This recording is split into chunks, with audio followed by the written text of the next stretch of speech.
Assalamualaikum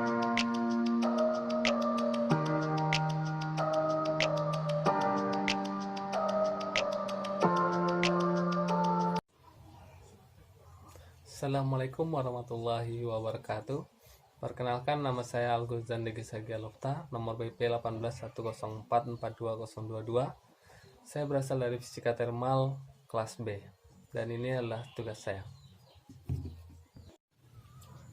Baiklah, saya akan menjelaskan kembali tentang bab 41 dan 42 yang sudah saya pahami.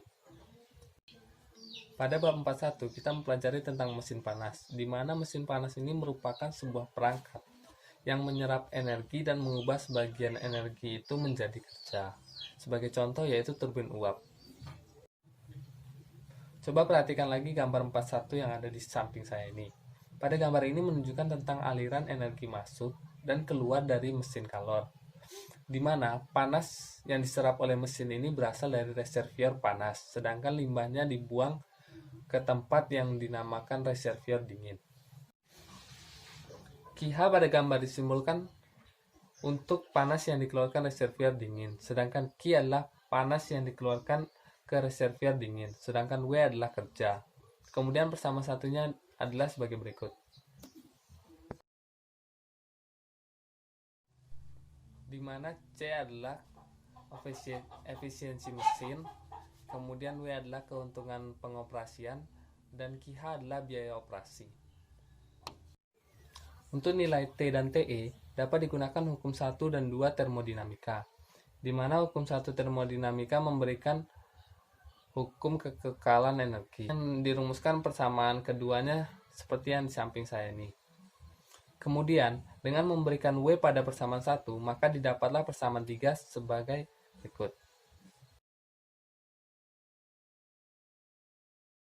Entropi yang diekstraksi dari reservoir panas adalah QH per TH, sedangkan entropi yang dikeluarkan adalah QE per T. Jadi, hukum kedua termodinamika dapat diberikan sebagai persamaan 4 yang ada di samping saya. Atau masukkan ke persamaan 3 menjadi persamaan 5, yang seperti di samping ini. Secara umum, untuk efisiensi maksimum terbesar, reservoir dingin akan menjadi sangat dingin dan reservoir panas akan menjadi sangat panas. Karena semakin kecil rasio antara TE per TH, maka semakin efisien mesin. Untuk menghasilkan mesin kurang efisiensi dari batas 1 kurang TE per TH, maka dihasilkan dulu entropi tambahan dengan cara proses perpindahan panas itu sendiri. Baiklah, kemudian kita akan membahas tentang siklus Carnot, di mana setiap mesin mempunyai zat kerja, yaitu di mana bahan-bahan yang dapat menyerap panas dan membuang panas. Dalam prosesnya, entropi reservoir berkurang dari QH per TH, sedangkan entropi gas meningkat dari QH per T gas. Untuk menghindari membuat entropi baru, maka perlu dibuat T gas sama dengan TH. Sekarang perhatikan pada gambar 42 dan 43. Dikatakan pada gambar ini bahwa gas ideal yang diambil di sekitar siklus Carnot merealisasikan efisiensi maksimum yang memungkinkan 1 kurang TC per TH. Selama ini kita tahu bahwa tidak ada entropi baru yang dihasilkan selama siklus berlangsung.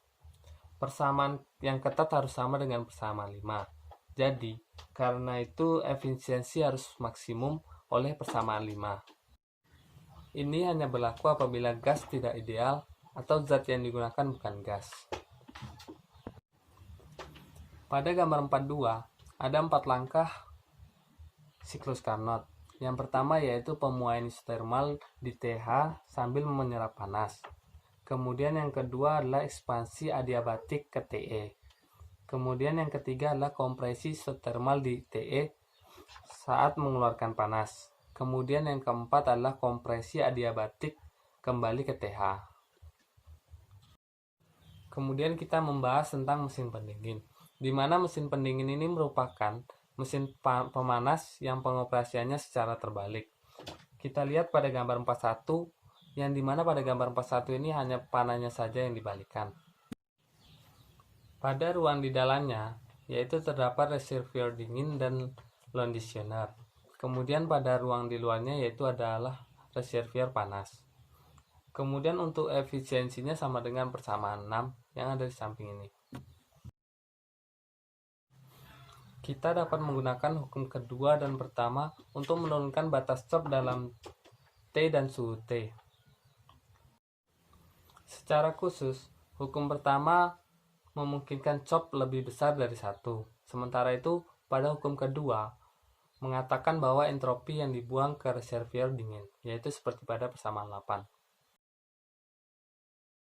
Kemudian, substitusikan ke persamaan 7, maka didapatlah rumusnya sebagai berikut.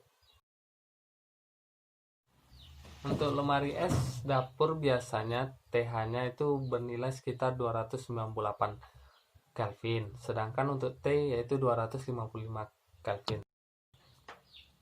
Mesin pendingin juga dapat menyedot panas 3,9 Joule dari dalam lemari es.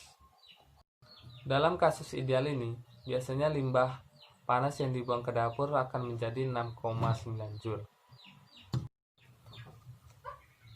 Maka, untuk membuat pendingin ideal dengan COP maksimal, maka akan digunakanlah siklus Carnot. Mungkin hanya itulah bab 41 dan 42 yang dapat saya pahami dan saya sampaikan kembali. Apabila ada kata yang salah, maka saya mohon maaf. Saya akhiri. Assalamualaikum warahmatullahi wabarakatuh.